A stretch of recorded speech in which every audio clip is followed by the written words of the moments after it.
नमस्कार दोस्तों, स्वागत अभिनंदन आप सभी का एक बार फिर हमारे अपने चैनल यूनिक पॉइंट स्टडी में। देखिए दोस्तों, आज हम भारत के मध्यकालीन इतिहास के बारे में डिस्कस करने वाले हैं और उससे संबंधित हम आपके साथ आज 100 क्वेश्चन आपको बताने वाले हैं जो इम्पोर्टेंट होने वाले हैं।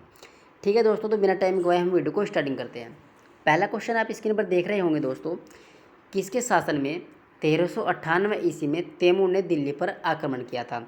तो इसका आंसर हो जाएगा दोस्तों, नसारुद्दीन महमूद तुगलक के शासन में उन्होंने ये आक्रमण किया था। निजामुद्दीन आलिया किस तुगलक से समकालीन थे? तो इसका आंसर हो जाएगा गयासुद्दीन तुगलक से। सारनाथ स्तंभ का निर्माण किसने करवाया था? तो इसका आंसर हो जाएगा अशोक ने।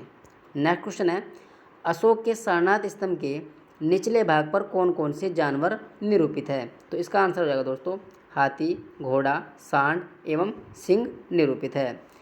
किसने सहिष्णुता, उदारता और करुणा के त्रिविक आधार पर राजवंश की स्थापना की थी? तो इसका आंसर हो जाएगा अशोक ने। अशोक ने कहाँ चोल, पांडे, केरल पुत्र, सतियो पुत्र को अपनी पड़ोसी शक्तियों के रूप में उल्लेख किया हुआ है? तो उन्होंने शिलालेख सेकंड में ये उल्लेख किया है। अशोक के अभिलेख में उसके किस एकमात्र पुत्र की चर्चा की गई है? तीवर की चर्चा की गई है। दिल्ली सल्तनत में सबसे लंबी अवधि तक किस वंश का शासन रहा था? तो इसका आंसर जो दोस्तों, तुगलक का। अशोक के अभिलेख में उसके किस एकमात्र पुत्र की चर्चा की गई है? तो जो अशोक का अभिलेख था, अशोक के अभिलेख में उसके पुत्र तीवर की चर्चा की गई है। हिंदुस्तान की राजधानी दिल्ली से दौलताबाद किस शासक ने स्थानांतरित की थी? तो इसका आंसर हो जाएगा मोहम्मद बिन तुगलक ने। अशोक ने अपने किस शिलालेख में स्वयं का उल्लेख किया है? तो मास की शिलालेख में उन्होंने उल्लेख किया है। अशोक के ब्राह्मी अभिलेखों को सर्वप्रथम किसने पढ़ा था? जेम्स प्रिंसेस ने पढ़ा था। श्रीनगर की स्थापना किस शासक ने की थी? तो अशोक ने की थी। मध्यकालीन भारत का प्रथम शासक कौन था जिसने सती प्रथा पर निषेध लगाया था? मोहम्मद बिन तुगलक था। किस सुल्तान ने सर्वप्रथम उत्तर भारत में सिंचाई हेतु नहरों का जालसा फैला दिया था? तो फिरोज तुगलक ने ऐसा ये किया था। कृषि हेतु रण व्यवस्था सर्वप्रथम किस सुल्तान ने की थी? तो इसका आंसर हो जाएगा दोस्तों, मोहम्मद तुगलक ने किया था। मराठा शक्ति का उदय कब हुआ था? 17वीं शताब्दी के उत्तरार्ध में हुआ था। किसके नेतृत्व में 17वीं शताब्दी के उत्तरार्ध में मराठा शक्ति का जन्म हुआ था? तो शिवाजी का जन्म हुआ था। औरंगजेब का प्रथम राजनयिक पद क्या था? जुझार सिंह बुंदेला के विरुद्ध अभियान का नेतृत्व। मुगल साम्राज्य में से एकमात्र महिला जिसका नाम सभी मुगल फरमानों व मुगल सिक्कों पर उत्कीर्ण है? तो इसका आंसर हो जाएगा दोस्तों, नूरजहां का। हल्दी घाटी का युद्ध राणा प्रताप और अकबर के बीच कब हुआ था? तो यह 1576 में हुआ था। भारत पर आक्रमण करने वाला प्रथम मंगोल कौन था? चंगेल खान 1221 ईस्वी में उन्होंने आक्रमण किया था। पृथ्वीराज अंत में किसके द्वारा पराजित हुए थे? तो मोहम्मद गोरी के द्वारा ये पराजित हुए थे। अंतिम मुगल बादशाह कौन था? बहादुर शाह द्वितीय जफर था। किस मुगल शासक बादशाह ने अपने पुत्र का नाम सूफी संत शेख सलीम चिश्ती के नाम पर रखा था? इसका आंसर हो जाएगा अकबर ने। अकबर ने पानीपत का द्वितीय युद्ध किस राजा के विरुद्ध लड़ा था? तो हेमू के विरुद्ध यह युद्ध लड़ा गया था। सोमनाथ के मंदिर का पुनः निर्माण किसने कराया था? तो कुमारपाल ने कराया था। शाहजहां के शासनकाल में बुंदेला विद्रोह का नेतृत्व किसने किया था? तो इसका आंसर हो जाएगा दोस्तों, चंपत राय ने किया था। भारत में प्रथम तुर्की आक्रमण के नेतृत्वकर्ता कौन है? मोहम्मद गजनवी व मोहम्मद गोरी हैं। 1299 ईस्वी में रामानंद में का जन्म किस स्थान पर हुआ था? तो इसका आंसर हो जाएगा प्रयाग स्थान पर उनका जन्म हुआ था। भारत का प्रथम मुगल बादशाह कौन था? इसका आंसर हो जाएगा बाबर। नानक का जन्म कहाँ हुआ था? तलवंडी में नानक का जन्म हुआ था।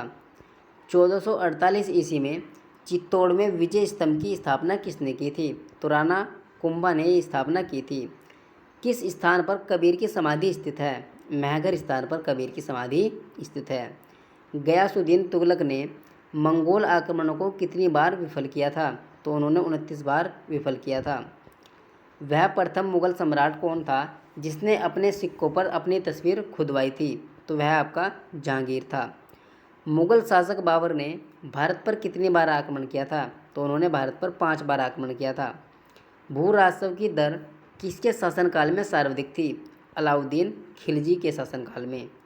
बाबर का जन्म कब और कहाँ हुआ था? 24 फरवरी 1483 ईस्वी में फरगना में हुआ था। बाबर भारत का पहला आक्रमण किससे विरुद्ध किया था? तो दोस्तों उन्होंने यूसुफ खजाइनों के विरुद्ध में पहला आक्रमण किया था। बाबर का पहला महत्वपूर्ण आक्रमण कब माना जाता है? 1526 ईस्वी में माना जाता है। पानीपत की पहली लड़ाई किसके बीच हुई थी? इब्राहिम लोदी और बाबर के बीच में पानीपत की पहली लड़ाई हुई थी। पानीपत की पहली लड़ाई कब लड़ी गई? तो यह 1526 में लड़ी गई थी। खानवा का युद्ध कब और किसके बीच हुआ था? 1527 ईस्वी में राणा सांगा और बाबर के बीच में ये युद्ध हुआ था। बाबर और मेदिनी राय के बीच हुआ युद्ध किस नाम से जाना जाता है? चंदेरी के युद्ध से इस नाम से इसे जाना जाता है, जो आपका 1528 ईस्वी में हुआ था। घाघरा के युद्ध में बाबर ने किसे पराजित किया था? मोहम्मद लोदी, इब्राहिम लोदी का भाई, इन्हें पराजित किया था। बाबर की आत्मकथा को किस नाम से जाना जाता है? तुजुक ए बाबरी, बाबर नामा के नाम से इन्हें जाना जाता है। किस युद्ध में बाबर ने तोपखाना का इस्तेमाल किया था? तो पानीपत का जो प्रथम युद्ध था 1526 ईस्वी में हुआ था, उसमें तोपखाना का इस्तेमाल बाबर ने किया था। पानीपत का द्वितीय युद्ध कब और किसके बीच लड़ा गया? तो यह 1556 ईस्वी में अकबर और हेमू विक्रमादित्य के बीच में लड़ा गया था। पानीपत का द्वितीय युद्ध में किसकी जीत हुई थी? तो अकबर की जीत हुई थी। किसके संरक्षण में अकबर ने 1560 ईस्वी तक शासन किया था? बैरम खां के संरक्षण में। सिंहासन पर बैठते ही अकबर ने कौन सा युद्ध लड़ा और जीता? पानीपत की दूसरी लड़ाई। हल्दी घाटी का प्रसिद्ध युद्ध कब और किसके बीच में हुआ था? तो यह 1576 ईस्वी में अकबर के सेनापति राजा मान सिंह ने महाराणा प्रताप को हराया था। महाराणा प्रताप कहाँ का राजा था? तो यह मेवाड़ का राजा था। अकबर ने आगरा के नज़दीक किस नगर की स्थापना की थी? फतेहपुर सीकरी की स्थापना की थी। फतेहपुर सीकरी में प्रवेश के लिए बनाए गए दरवाजे को किस नाम से जानते हैं? तो उन्हें बुलंद दरवाजे के नाम से जाना जाता है। बुलंद दरवाज़ा किस उपलक्ष्य में बनाया गया था? अकबर के द्वारा गुजरात जीतने पर यह दरवाज़ा बनाया गया था। आईने अकबरी तथा अकबरनामा की रचना किसने की थी? अबुल फजल ने यह रचना की थी। सर्वाधिक मंगोल आक्रमण किस सुल्तान के समय हुए थे? अलाउद्दीन खिलजी के समय। कौन हिंदू चित्रकार जहांगीर के दरबार में था? तो गोवर्धन और मनोहर। शेरशाह सूरी ने कर्षकों से ठीक ठीक मालगुजारी वसूल करने के लिए जो कार्य किए उसमें से प्रमुख था जमीन का पैमाइश कराना। कौन सा सम्राट कुशल वीणा वादक था? तो औरंगजेब था। इन्होंने सिक्के, जब इन्होंने अपने शासनकाल में सिक्के छपवाए थे तो उस पर भी इनका चित्र देखने को मिलता है। दिल्ली पर पुनः अधिकार के बाद हुमायूं दोबारा कितने दिन तक शासन कर सका? तो इसका आंसर हो जाएगा 6 माह तक। किस इतिहासकार ने कहा था कि अकबर का दीन ए इलाही उसकी मूर्खता का स्मारक है?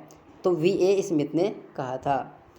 मुगल शासक व्यवस्था में प्रधान सेनापति को क्या कहा जाता है? मीर बख्शी कहा जाता है।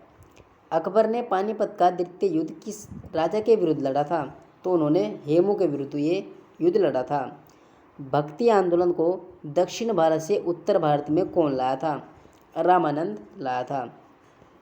पानीपत की तृतीय लड़ाई में मराठों की हार का सबसे प्रमुख कारण क्या था?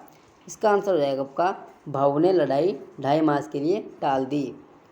धर्म सुधार आंदोलन की शुरुआत कौन सी सदी में हुई थी? तो 16वीं सदी में हुई थी। किस जाट नेता ने अकबर की कब्र को लूटा था? तो इसका आंसर हो जाएगा राजा राम ने। औरंगजेब ने बीबी के मकबरे का निर्माण कहाँ पर करवाया था? औरंगाबाद महाराष्ट्र में निर्माण करवाया था। बुंदेलखंड स्थित चंदेरी पर मेदिनी राय का अधिकार था और किस मुगल शासक ने 20 जनवरी 1528 ईस्वी को चंदेरी पर आक्रमण किया था? तो बाबर ने यह आक्रमण किया था। हिंदी में मसनवी लिखने की प्रथा आरंभ किस काल से हुई थी? तो तुगलक काल से यह प्रथा आरंभ हुई थी। शिवाजी के प्रशासन में पाटिल कहाँ का प्रशासन देखता था? तो महाल का प्रशासन देखता था। हल्दी घाटी का युद्ध अकबर एवं महाराणा प्रताप की सेना के मध्य, इस युद्ध में अकबर का सेनापति कौन था? तो इसका आंसर हो जाएगा मानसिंह। चंद्रबरदाई किसके दरबारी कवि थे? पृथ्वीराज चौहान के वह दरबारी कवि थे। मयूर सिंहासन किसके शासनकाल में बनाया गया था? तो इसका आंसर हो जाएगा दोस्तों शाहजहाँ के। कालक्रम की दृष्टि से सही क्रम है गुलाम वंश, खिलजी और तुगलक वंश और सैयद वंश। मीर मोहम्मद हाकिम कौन थे? औरंगजेब के गुरु थे। औरंगजेब किस धर्म को मानते थे? तो यह सुन्नी धर्म को मानते थे। औरंगजेब ने राज्य की गैर मुस्लिम जनता पर कौन सा कर लगाया था? तो उन्होंने जजिया कर लगाया था। हिंदू त्योहारों को सार्वजनिक रूप से मनाने पर किसने रोक लगाई थी? औरंगजेब ने लगाई थी। औरंगजेब ने अपनी बेगम के आग्रह पर ताजमहल की प्रतिकृति का निर्माण कहाँ करवाया था? तो उन्होंने औरंगाबाद में निर्माण करवाया था। ताजमहल की प्रतिकृति को किस नाम से जाना जाता है? बीवी का मकबरा या द्वितीय महल 1679 में ये बनाया गया था। औरंगजेब ने ज्ञानवापी मस्जिद कहाँ बनवाई थी? तो उन्होंने वाराणसी में ये मस्जिद बनवाई थी। किसके शासनकाल में भू राजस्व सर्वाधिक वसूल किया गया था? तो औरंगजेब के शासनकाल में ये हुआ था।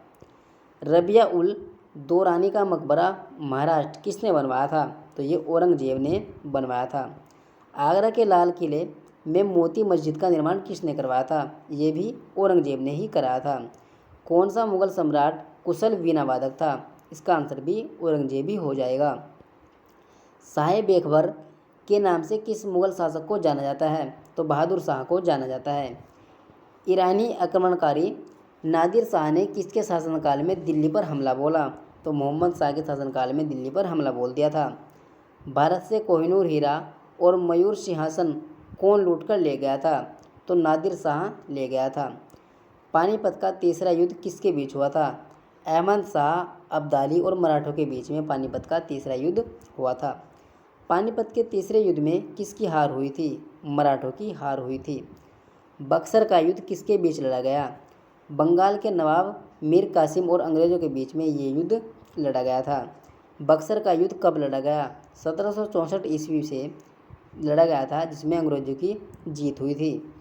अकबर द्वितीय ने 1833 ईस्वी में अपना पेंशन बढ़वाने के लिए किसे इंग्लैंड भेजा था?